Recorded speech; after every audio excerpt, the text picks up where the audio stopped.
through fermenting cooked soybeans together, but it can be made out of any legume, nut, grain, or seed. And what's so amazing about tempeh is it's super high in protein, high in fiber. It's great for the gut because it's fermented, and it's also got loads of other micronutrients like calcium, iron, manganese. It's literally got so many things you wouldn't even believe. But it's, as the fact that a lot of people don't know what it is, it's not really very appreciated, and not much research has been done into it and how it can be used to solve sort of the food crisis that we have at the moment. So we all kind of came together and thought, why not use this incredible food to really make a difference? And looking at some of the research that one of our co-founders, Ando, has done, because he's done a PhD in tempeh fermentation, would you believe? We realized that actually the potential for tempeh was massive. And not only could you have tempeh as a cooked food by itself, as you can see on the photo on the right, you could actually use it to create meat alternatives. And even more than that, you could actually use it to create ingredients as well. So we were quite, super excited by the potential of tempeh. And ever since then, I've sort of been trying to live up to that potential and hopefully have an exciting journey ahead where we can really truly make protein without compromise through the superfood of tempeh. That's a bit of a background on us. And so, as we come to our mission. So when we kind of had to think, what is it that summarizes exactly what we're about, what we care about?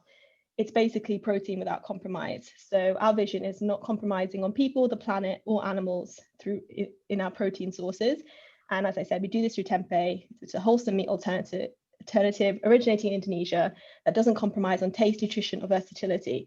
So what we find so amazing about tempeh is that it's not so, it's super nutritious, but you can also make it really delicious, easy to cook. It marinates really well. And so it actually gives consumers the option to have a meat-free protein that they don't need to compromise on. And beyond that as well, as we said, it's sustainable, it's ethical, and also really quite accessible as well, because it's such a simple, natural product. So as you can probably tell, we're very excited about tempeh and its role in bringing our mission to life. So over to me. Next slide, please. So I guess, in this section, I want to talk a little bit more about how the vegan category has changed in the last couple of decades, what the competitive landscape looks like now, and how I feel, we're, I guess, adding to that category, broadening that category to more people, making it more accessible, and making it more exciting. So the vegan category has been around for a long time, right? So people have been vegan since the beginning of people. It's not a new thing, but that being said, with the advent of things of brands like Tofurky, it's since been brought into the mainstream, and over the last handful of years, I'd say last 3-4 years, has been brought into the mainstream in a really big way, with restaurants now offering, most restaurants now offering vegan options, especially here in the UK. And similarly, that same phenomenon, that same trend can be seen across Europe, of course in the US as well, and increasingly in Asia, in Asia.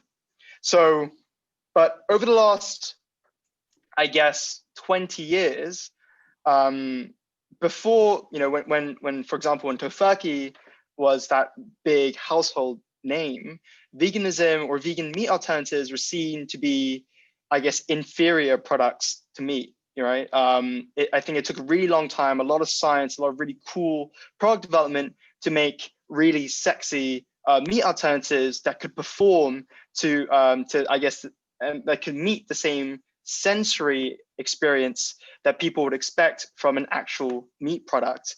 So brands like Beyond Meat, Impossible Foods, they started around the first decade of the 21st century. I think Beyond started maybe 2003, 2004, Impossible soon after.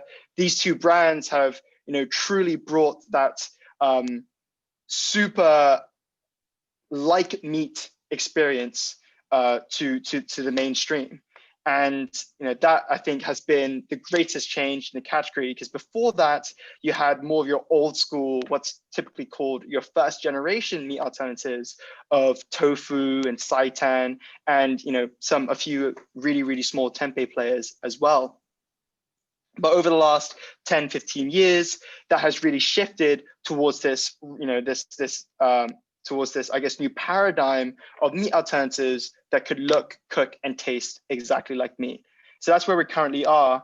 But one of the problems, one of the things that's sort of arisen with the advent of this new paradigm is that some of these products that are currently in the market can be quite processed.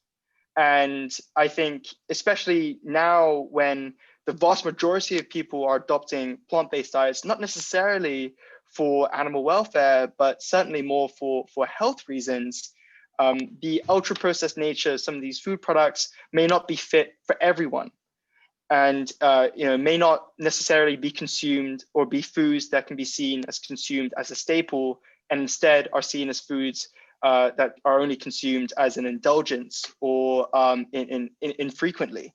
So, in terms of what the competition currently looks like, in terms of brands that you currently find in Tesco's or Sainsbury's, you've got brands like, Beyond is in Tesco's. You've got This, which are doing amazing things. You've got Meatless Farm. You've got Vivera, Squeaky Bean, all these amazing brands, creating all these innovative meat alternatives that can fit all sorts of different usage occasions. But I think fundamentally all sort of iterate upon the same paradigm of using the same similar ingredients and the same, I guess, processes, which can be quite harsh. And I think the reason why all natural and clean label hasn't really been the focus over the last 10 to 15 years is because it's because no one has really found a way or really a good way of making delicious all natural clean label products. And taste is always absolutely king in the food category and with any food product. But with the advent of some really cool technologies, maybe looking back at the past as we have done, looking back at old school fermentations, we believe that we can recreate the same sensory experience, but with a much simpler ingredient list without any artificial or ultra processed ingredients. So when I think about how small players can really make an impact in this category, it's really looking at those white spaces. If you wanted to make a meat alternative product or a plant-based dairy product that that tastes exactly like dairy or tastes exactly like meat, I think you can certainly try to do that. Using if you can do that in an all-natural manner, that's incredible. But I think as consumers are starting to become more educated about perhaps the health benefits of a more wholesome diet, they become, maybe they don't necessarily require that, incredible like-meat experience in order to appreciate that these foods can serve the same role as, say, meat on a center plate protein, yet still, taste delicious. So I think where small players can really make strides is to produce clean label products that taste great, and perhaps use innovative processes that other mainstream players don't use. Because I think fundamentally, if you wanted to go in and create a meat product that looks and cooks exactly like meat, well, you're about $7 billion behind Beyond and Impossible. So you've got a really, really big hill to climb. But if you try and find a different way, maybe target a different niche, maybe try and create products that can be consumed, day in, day out, without consumers having to be afraid of afraid of what they're putting into their body, then I think that's a really, really exciting opportunity. And that's certainly the opportunity that we're going for at Bed Nature. Thanks. I can see that a question just popped up in the chat. It's all right if I just answer them as we go along. Is that okay? So yeah, George asked, does taste rank above health in terms of compromise? Okay, I'm just going to answer how I think, but yeah, let me know, George, if I don't answer your question exactly. So I think for us, as kind of Chris just mentioned, it's about sort of balancing the two. So he said, as he explained, a lot of brands have sort of been putting taste above all, which I think has been a really good strategy, because to be honest, it's been the only way for people to actually adopt plant-based foods. I think before then, it was a real struggle for people to believe that plant-based eating could actually be tasty, that it could even remotely resemble that meat experience. And as we know, those brands have done really, really well.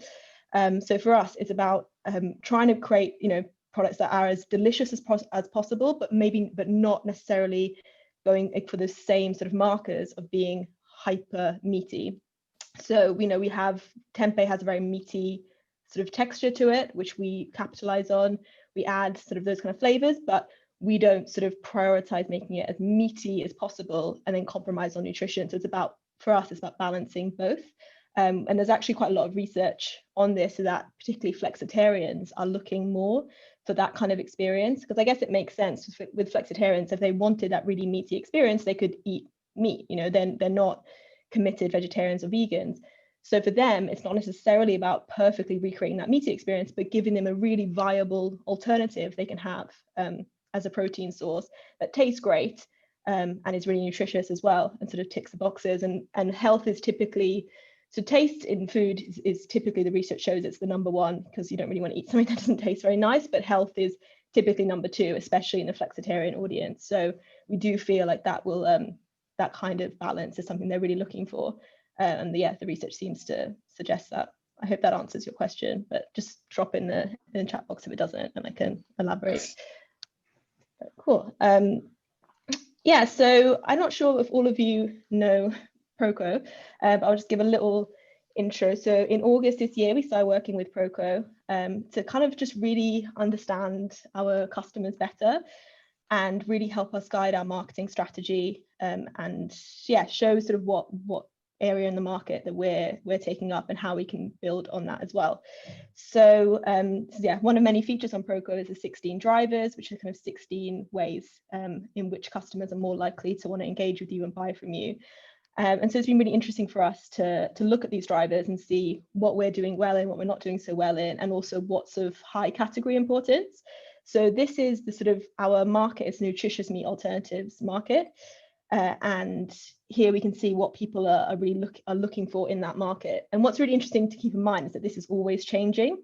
So I think it's a great thing and also a challenge, because you obviously want to cater to what people are interested in now. But a lot of the time, what people are interested in now is kind of what the market is sort of offering typically, because that's what they're used to. So it's trying to sort of cater to what the market's looking for now, while also thinking what is the next trend that's coming and how can we really capitalize on what maybe other brands aren't capitalizing on. So if you go to the next slide, I can chat a little bit more. So this is our latest driver profile. So it was really interesting for us to see that, as you can see, they're sort of split into 4 sections. So seduction and persuasion on top. So seduction is more how you pull people in and how they kind of want to engage with you. And then persuasion is sort of getting them over the line and purchasing from you. And then there's emotional and rational. So as we can see on the right, which is the sort of average nutritious meat alternative buyer, typically they're looking for more of those rational things. So I think as we've explained, it's taken a while for the meat-free space to get to a point where people actually sort of trust it almost and think, oh, actually, these are going to be good products. They're going to be what I'm looking for. And it's definitely getting there, which is brilliant. But we kind of see that we're getting to the stage now where there is actually so much choice that people actually now do have a lot more confidence in the plant-based space, and now are potentially looking for those more aspirational, more sort of emotional connectors to brands. And that's sort of, as you can see, where we're doing quite well in, which is the more seduction side versus persuasion. So obviously we want to make sure we have those hygiene factors ticked off, and that we're keeping in mind how to make sure that our products are as people want them to be, they're reliable, they're consistent, but also kind of starting to move into that more aspirational space. And that's actually how we came to our new messaging, which is protein without compromise, because we felt that we needed to have something that was really had a strong sort of attitude and approach, and showed people what we care about as a brand, and then it's so much more than just our products. And obviously we want to create the best products possible, but it's also about how we do that and how we communicate that with our customers. And so that's really kind of guided a lot of our strategy. If you go on to the next slide. So as we can see, this is looking at aspiration specifically. So when we changed our messaging earlier this year, so actually only in September, we noticed quite a rapid increase in aspiration, which was really exciting for us. So yeah, we feel like that is somewhere where we're able to sort of set ourselves apart by kind of really, we're very committed to our mission, and we're very vocal about it, and it's something that sits at the heart of absolutely everything we do. And we feel like that's going to really sort of impact how people see us and how the role that we can play in the meat-free space, which is quite exciting. Cool, next slide. So yeah, that's basically kind of going on from that, talking about our mission. So it's, for us, as I said, we kind of all came to our sort of idea for the business from a lot of different angles. And so, ethics, sustainability has always been at the core of what we do. But at the same time, we've kind of, throughout this process, we've always tried to reflect on how, like, are we being consistent through everything we're doing? Because we know that sort of the strongest brands, whatever holds them together, whether it's their purpose, whether it's a slogan, whether it's whatever it is, but their sort of strategy is what kind of brings everything together. And so for us, it's been really important to reflect on that and try and make sure that everything we do is coming from the same place. So as I say, with Protein Without Compromise, it really is about not compromising on people, the planet, and animals, and that comes in all different forms. So trying to kind of make sure that our products are as ethical, sustainable as possible, and we've actually gone plastic neutral. Ideally, we would go plastic free, but it's very, very challenging, especially with tempeh. But we're looking into it, and we're making quite a bit of progress on that, which is really exciting. And I think that's something for us we've had to accept, because I think as a small brand, it kind of feels like you either have to do everything or just don't bother and do nothing. And that's been something that we've kind of just thought, oh, but we've got a strong vision and mission, so we should be doing everything perfectly. And the truth is, as most of us probably know, as a small brand, it's very hard to do that. But that doesn't mean that you can't have a clear mission and do everything within your power to make sure you're bringing that to life, and also being really honest with people about where you fall short as well, because that will happen. And I think transparency and honesty has been something that customers are really looking for at the moment. And if you're able to really just say, we are trying our best, and show that there are, humans behind it that really care, I think people really resonate with that. So that's been an important lesson for us, and how we've kind of been able to use our mission to stand out, but also not sort of shoot ourselves in the foot by sort of claiming that we're way more perfect than we actually are. Another aspect that's really important to us is making sure that nutritious plant-based eating is as accessible and inclusive to all as possible. So really trying to make sure that our messaging is always catering basically to everyone. Our main mission is to have more people eating plant-based foods. It's not about, everyone going vegan overnight, because we know that's not realistic, and it's actually not possible for a lot of people. So for us, it's about how can we make plant-based eating as exciting and accessible as possible, and that's a really important aspect of what we do.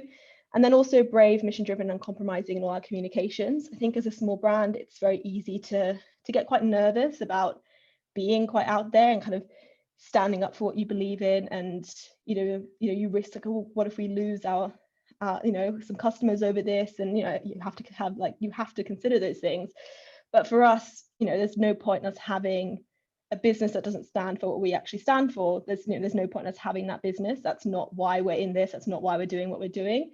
And actually, a lot of the research shows, marketing research shows, that the more brave and uncompromising you are, actually often leads to better business effects, and it leads to better brand affinity, awareness, and often sales as well. So I think for us, it took us a little while to kind of have that confidence to really step up and say, look, this is what we're about, and we're going to make sure that rolls into everything we're doing. Doesn't mean we're perfect, but we're trying our best, and we're going to be honest about it.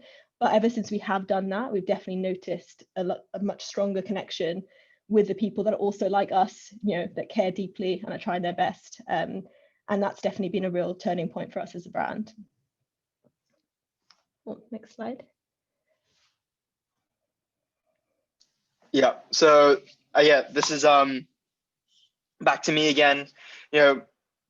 Off the back of Elin's point about trying to make plant-based foods as accessible as possible. First it needs to be delicious, but we also try and create different formats of our food products to try and meet as many different usage occasions as possible. So when we did that, we first obviously launched with the ingredient, probably like, yeah, it's the most basic ingredient. When we launched with like just a plain tempeh block, it's the most basic ingredient, allows for people to really do whatever it is that they want to do with our tempeh. And it is still one of our best sellers. But that being said, we also appreciate that a lot of customers out there that have no idea what tempeh is and may need some, education around that is. And I think that then influenced us to launch a pre-marinated pieces, which solve that problem entirely. These products just need to be cooked on the pan. They just need to, they just need to be fried before they can be added to a curry or a stir fry or into tacos. So by focusing, I think it's really important for brands to appreciate, especially food brands trying to create a new category, right, of tempeh. In our case, you need to be very mindful about making sure that you take that customer on that journey with you, and you can't just expect that customer to know exactly what tempeh is and what it is, what it is that they can do with it. I think with the pre-marinated pieces, we educate the customer about all these different usage occasions, all these different meal formats they can apply tempeh in, all these different flavors that work really well with tempeh with our 3 pre-marinated flavors. And then from there, I guess the idea would be that they'd have a better understanding of what tempeh actually is, how tempeh affects them, I guess, from a nutritional and performance standpoint, and then we'll take a greater interest into in recreating their favorite meat dishes using, I guess, our more plain tempeh products. So yeah, when we say be approachable, when we're thinking about what flavors to go for our pre-marinated pieces, well, we went for flavors that I think as a team we liked the most, and then through our research, flavors that were both exciting but also very familiar. So we went for an Asian style type marinade with our saucy stir fry bites. We went for an Indian sort of like inspired flavor with our Moorish masala bites. And we went for a Mexican inspired flavor with our tantalizing taco bites. Again, to try and broaden, I guess, the consumer's understanding of all the different cuisines and all the different meals that tempeh can be used in. And yeah, onto the second point, making living life without compromise easy. So these pieces, because they're pre-marinated, all they need to do is to be heated. They can be even microwaved before they're consumed. And I think for any brand, it's really important to capitalize and to really focus on what really makes your products different, and also to make sure that whatever you focus on is also are also things that the consumer appreciates and understands. So, for example, for us, we could have said, "Oh, these are tempeh bites," right? But if 90% or 95% of the consumer base don't know what tempeh is, then saying that these are tempeh bites will just fall on deaf ears. So instead of focusing on, say, the ingredient, we focused on the fact that it was all natural, which is true. And that was a USP, a clear differentiator to what was currently on shelf. And to focus on the fact that it was, really high in protein and high in fiber, yet low in fat and saturated fat. These are also credentials that we could claim about our products that would differentiate us from, say, your more all-natural first generation, tofu-like products. So it's really important to make sure that you capitalize on things that the consumer also understands. And that was a lesson that we learned. I think the hard-ish way when we sort of realized, oh wow, not many people know what tempeh is. Cool. So yeah, this is just some imagery of the 3 bites, the 3 different flavors I was talking about. So on the left, we've got the Moorish masala bites.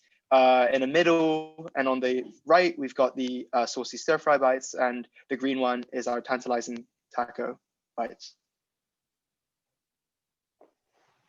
And that's our 6 of we've got 9 products, and you can learn more about products on our website.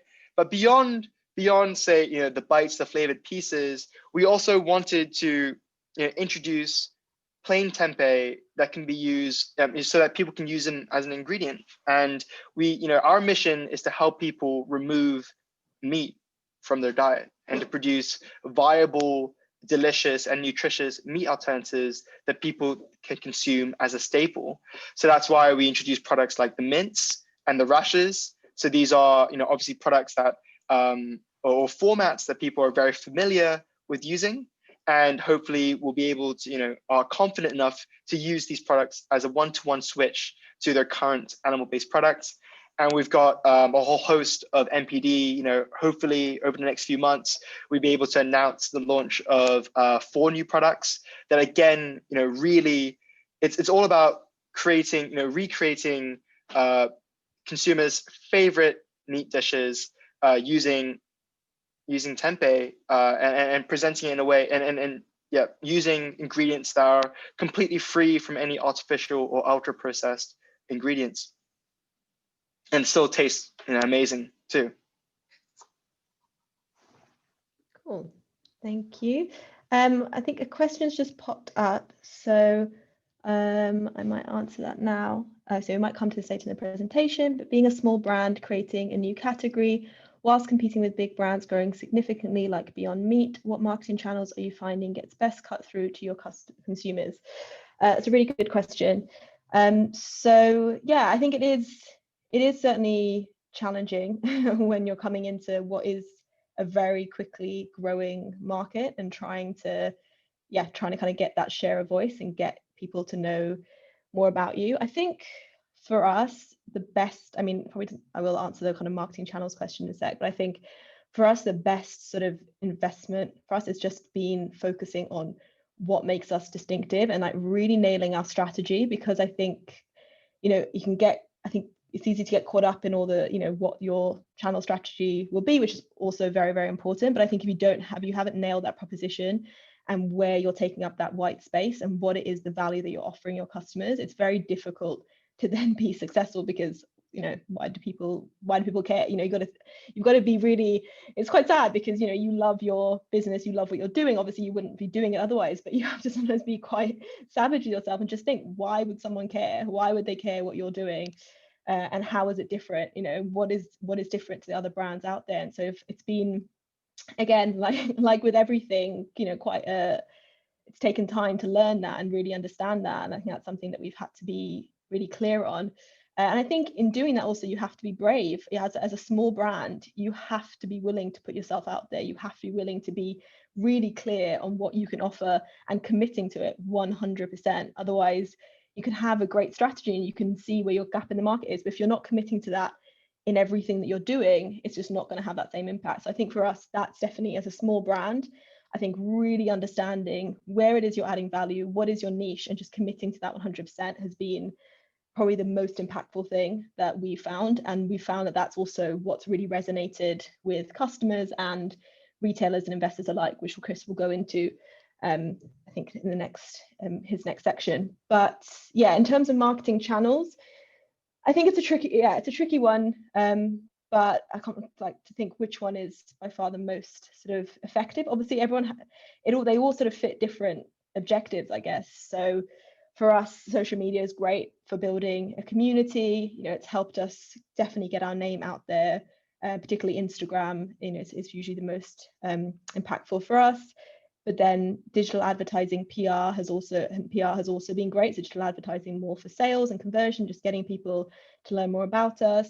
PR has been really good to get our names out there and to sort of share our vision. So for example, earlier in the year, we were the world's first meat-free, plastic neutral brand, which was something that we wanted to do to kind of show our vision, and that got picked up quite a lot of publications. And that was a really good way of sort of being like, we're here and this is what we're about. So it's quite, I think it kind of just depends on what the objective is. But if you kind of to cut through to customers specifically, I think probably for us it has been social media, but that would also probably change depending on budget as well. So yeah, I think it's a bit of a tricky question, but I hope that's somewhat helpful.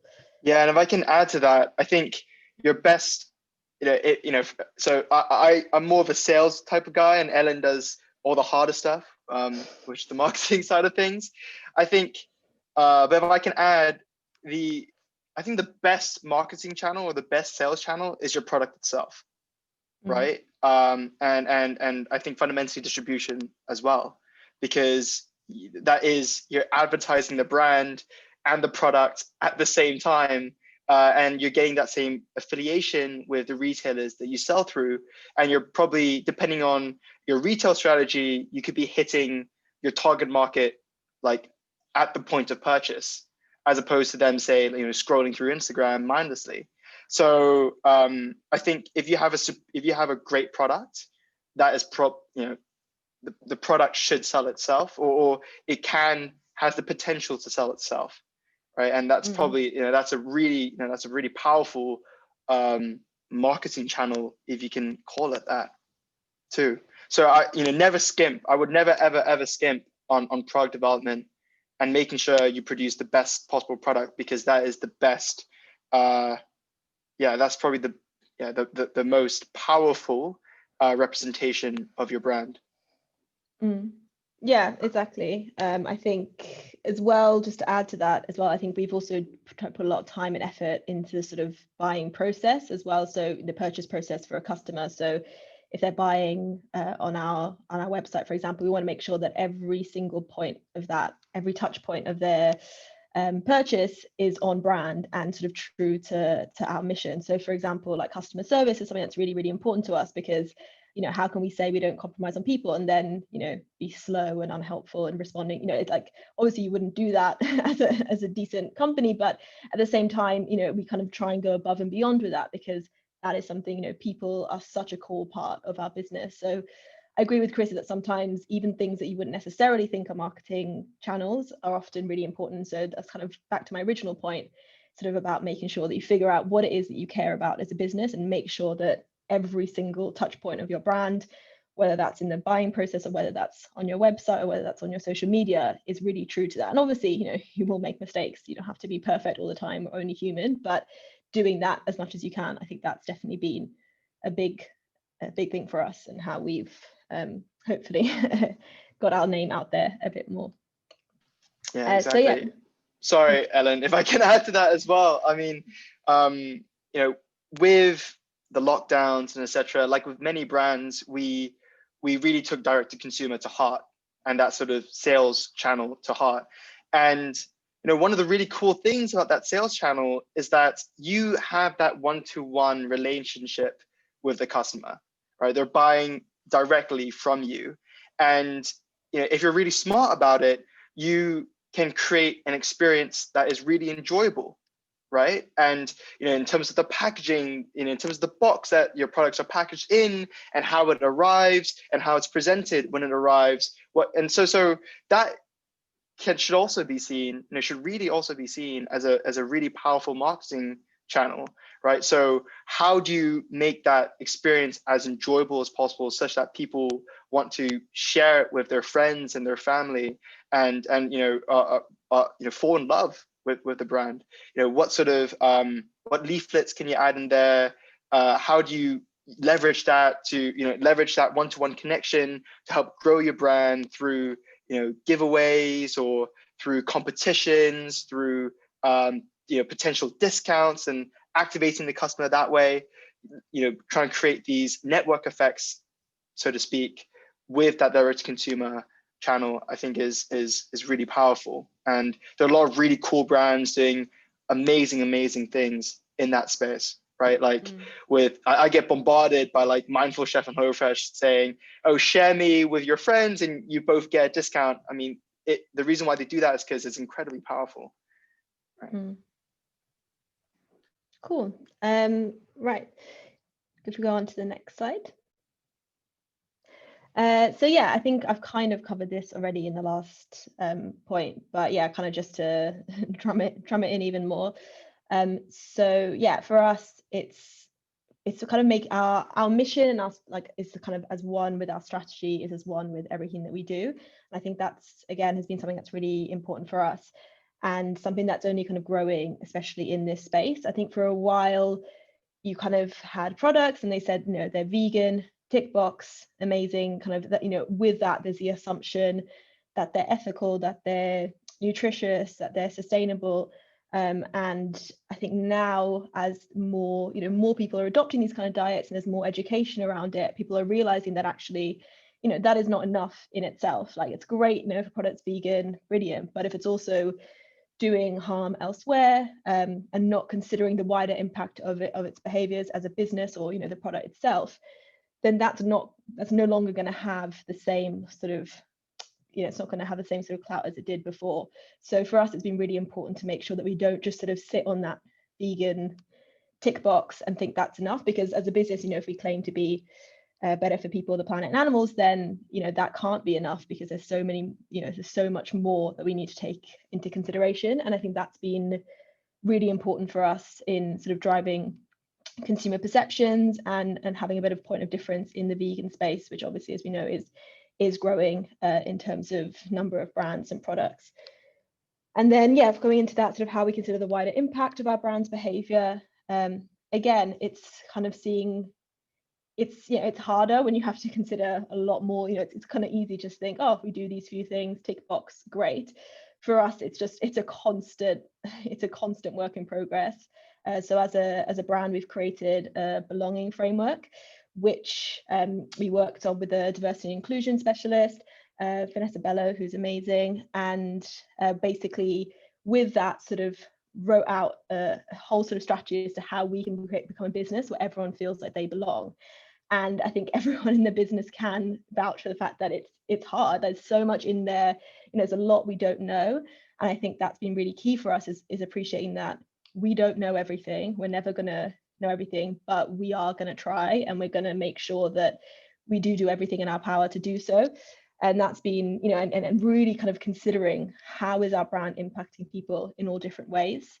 And that's been a really important way for us to bring our vision to life, not only externally and talking to people about it, but especially actually internally. And I think that's had a really powerful impact on our team. And I can certainly say that I've learned a lot from other team members. We have belonging calls every month where everyone, where a team member sort of suggests a topic and recommends that people listen to a podcast or read a book or whatever, and then we discuss it. And it's been really, really great. So I think for us, as I said, it's just about what is that vision, what is that mission, and how does it translate? And again, how it goes into new product innovations as well.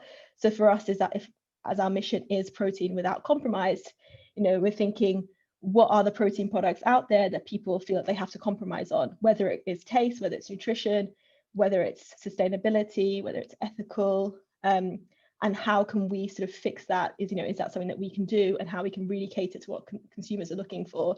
So I think it's been a really powerful way, and actually just makes everything quite a lot easier when you have that sort of fall back on, because when you have really hard decisions, if you kind of don't know, you don't know what you stand for, you don't know what direction the business is moving in, it can actually be very tricky, and then it kind of takes ages. Whereas it's quite good that when we have these big decisions, we always come back to our purpose and say, does it fit in with that? No. Okay, we won't do it. Does it? Yeah. If yes, then we will do it. And it might not be realistic to do it right away, but we know that it's something that we will do in time because it's part of our purpose. And so obviously we have to do whatever we can to bring that to life. So it's been a really, I would really recommend it. If you haven't done that in your business yet, I'd say just really get that nailed and sort of figure out how that comes to life in all the different aspects of your business.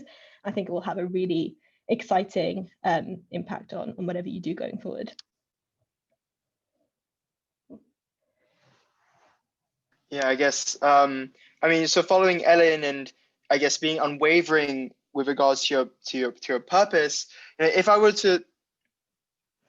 products were to, and also going back to that direct consumer piece I was talking about earlier, if our products were to come in styrofoam boxes that were unrecyclable and were used, printed on paper that came, that was came from unsustainable sources, that would literally defeat the purpose of all the efforts that were, all the efforts from the marketing team. So I think when you're thinking about sales, your sales strategy or your sales approach should also be a reflection of your brand's purpose, right? So we think very carefully about how it is that our products arrive with our customer. We work together with an amazing fulfillment partner called Pack Fulfillment, where they offset 110% of all their carbon emissions, so that our deliveries arrive plastic negative. And we try our very, very best to make sure that all the packaging that we use is at the very least recyclable, and if not, why isn't it? And we try to justify those actions, and obviously try and find new ways, and constantly try and find new ways of making that sort of experience sustainable and a stronger reflection of our purpose as possible. So that commitment to the purpose isn't just a marketing thing, it's also a sales thing, which I'll talk about now, but it's also a business, a really, really core element to our business and to our business development, which is of course something that I look after within the team. So, I think everyone knows, or everyone should know, that retailers and buyers are exceptionally busy, right? And as such, if you only have 5 minutes to speak to a buyer, I think you should spend that 5 minutes, obviously, talking about your brand, talking about your products, but first and foremost, talking about why it is that you're different, and talking about why it is you're so passionate about it. Because I think human beings are inherently very social animals, and we take an interest in other people that we find interesting. And I think one of the things that we find most interesting about other people is what makes them tick, or what inspires them. And so in all of my retail discussion and business development discussions, I always start with our purpose, because I think that is such a strong reflection and such a strong statement that really just, if that's the only thing that stays with them after the call, then so be it, right? And hopefully should trigger what comes after, because what comes after that purpose is all related to that purpose. Our purpose of making protein without compromise is the reason why we use tempeh. It's the reason why we've got these different tempeh products. Is the reason why we have the team that we have, etc., etc. Is the reason why we have these plans. Is the reason why we act in the way that we act. Is the reason why our marketing and our brand looks the way it is. So if you only have 5 minutes and you can only get one message across, first and foremost, I would always focus on that purpose, because the buyer will be able, or hopefully will be able to track, or will be able to remember the rest of your pitch by just thinking about that purpose. So, because that's what holds everything together. And yeah, retailers want to see your passion, your commitment to your brand and business. I mean, why would a retailer, like Tesco's or Sainsbury's, take a punt on you if they could go to Kellogg's or go to Nestle or go to Unilever? Well, it's because they believe that you can steal market share from these guys. And how is it that a smaller brand with less funding, with perhaps less experience in the market, how do these smaller brands take market share? Well, they do so by looking at the same problem with a very different, unique angle, and they don't give up. They're incredibly resilient. They're incredibly responsive, because they're driven by their passion, right? They're driven by their purpose, and why, and because when other people would give up, they will keep pushing on, because it's what they truly believe in. So yeah, and then that's why retailers take a punt on small challenger brands, because that purpose is something that doesn't only help them push through the hard times, but also helps them acquire new customers, because new customers also resonate with that purpose and want to help that brand achieve their goals, right? And I think that's another thing with having a really strong purpose. You create a really loyal community, a really loyal following, and people just want to help you, and which makes people more inclined to want to help you, as opposed to, say, you just doing your thing because you want to make a quick buck, right? And that purpose-driven sort of approach, strategy, makes retailer conversations so much easier, because everything kind of makes sense if that purpose, if your purpose is very clear, in your product development strategy, in your marketing strategy, because it's all very coherent. And yeah, I guess when it comes to raising investment, which is of course something that many small brands are looking to do to help give them fuel to help them achieve their purpose.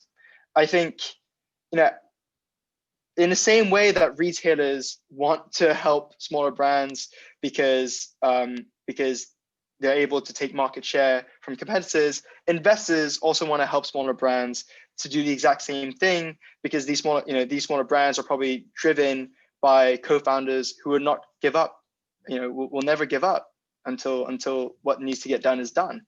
And at this point here, where having a strong mission offers protection of investors' money, I think if you don't need to sort of think too hard about these massive business disasters like Boohoo or BP and the Deepwater Horizon accident. I think businesses that aren't purpose driven can be very dangerous investments, because they can they may cut corners, and if they do so it can represent a intrinsic sort of business risk. So I think investors more and more are looking for, in a way, being purpose driven is also a safer bet, and being authentic is also a safer bet, because you will not cut these corners that perhaps other businesses will do, and your whole brand is so much better protected as a result, because every single decision that your brand makes goes through this filter as to is it on purpose. And I think on sort of related to this point, investors more and more so want to back businesses that they believe in, right? And they want to back businesses that they sort of, I guess, believe in on an emotional level. They want to back businesses that resonate with their own values, right? They're not. I think many investors out there are looking, for example, like SDG investing, which is like Sustainable Development Goals investing, is probably, or ESG, environmental sustainable goals, like it's probably one of the fastest growing segments of private equity right now, because investors more and more are looking to put their money to create positive impact. So having this purpose-driven brand whose purpose is to benefit humanity is also a really, really cool way of not only attracting customers, but also attracting investors who believe in your purpose and want to support you through that purpose. So yeah, I feel like I've said purpose a lot, but it's it's really important. And when you're young and you don't have very much to say maybe show for in terms of maybe sales or traction, I think at the very least showing them that you have this this unwavering determination and passion for what you're doing is really, really important. Cool. George says he's feeling the passion, Chris. I think we all are. Oh man. Okay. Cool. Okay, we're almost finished, so you don't have to hear us say purpose or mission one more time. So yeah, just the final thing about basically our vision, and it kind of follows on quite well from what Chris was saying about investment, because obviously we're focusing a lot on the here and now and making sure that we can do what we need to do now to bring our vision to life, but it's also important for us to consider what is the future going to look like, and how can we by having a really clear purpose, it is really impactful to knowing sort of what the future will look like. So as I said earlier, for us, if our vision is protein without compromise, then it makes the next steps a lot clearer. So as Chris mentioned, we've got 4 more products coming out hopefully soon, which are kind of a progression on our current range, and sort of how we can make delicious, all natural, nutritious proteins in a way that's really accessible and appealing to a wider audience. And then beyond that, we've also got plans to to create any, yeah, I mean, I don't know how much to to give away, but we've got really exciting plans for creating a sort of a whole new matrix of products, which kind of is a whole new sort of texture, I guess, of products using tempeh, and to make it sort of even more familiar and exciting for consumers. So, you know, for us, it's always about what is the next best thing? How can we get ever closer to having even more of an impact with what we're doing? And so that's been really impactful for us, for having a really clear vision. And that certainly makes those certainly investor conversations a lot easier as well, because they really know that we know exactly where we're going and where we need to go, and we have that sort of drive to get there. So yeah, I think that's a little bit of a taste of what's to come. And yeah, sorry, I know we're like literally almost finished on time, but if anyone does have any questions, please fire them away.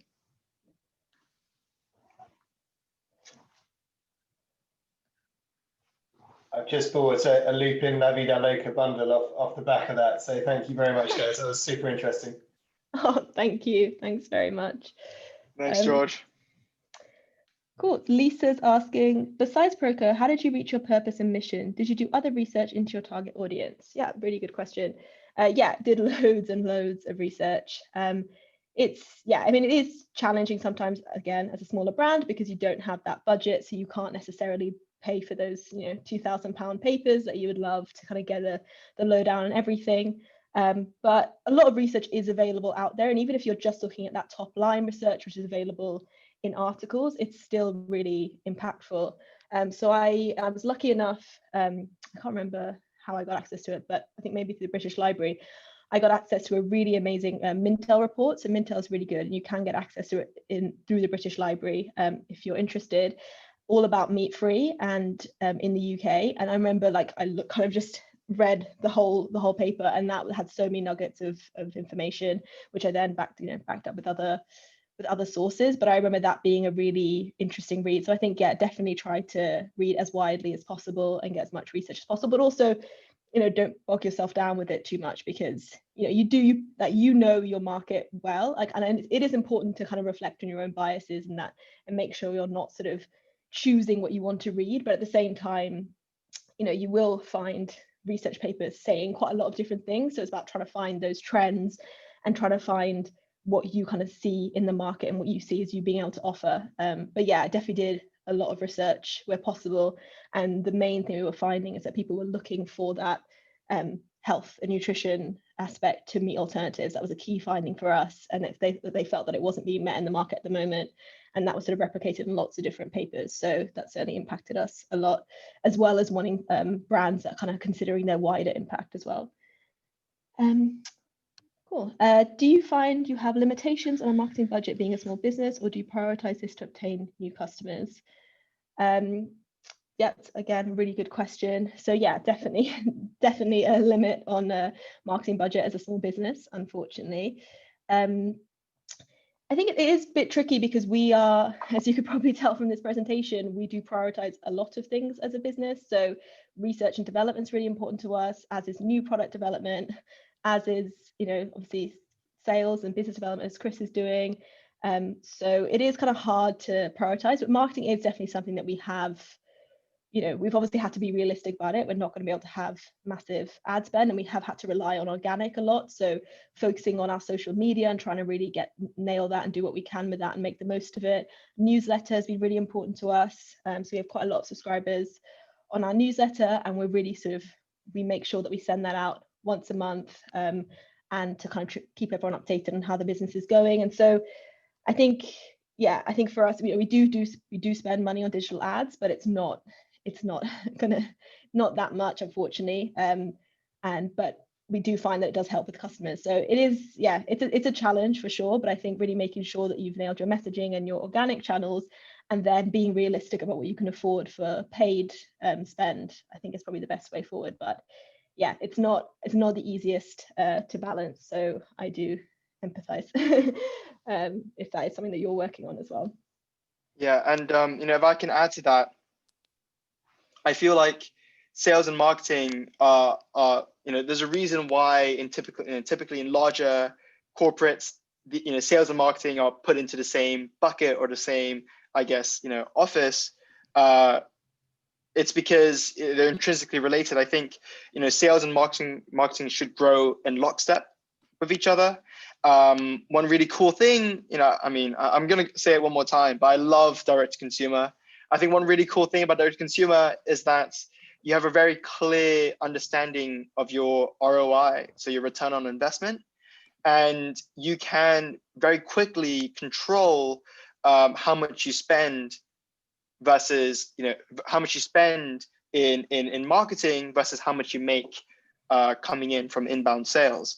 So I think it's important to be mindful of your numbers at the end of the day, like how much can you afford to put into marketing, and yeah, I guess with direct consumer you can very easily control. So if you know that of 15% of the sales come in, you can reinvest back to marketing, then yeah, being aware of that, I think will give you more scope, say, to do really cool things with digital ads.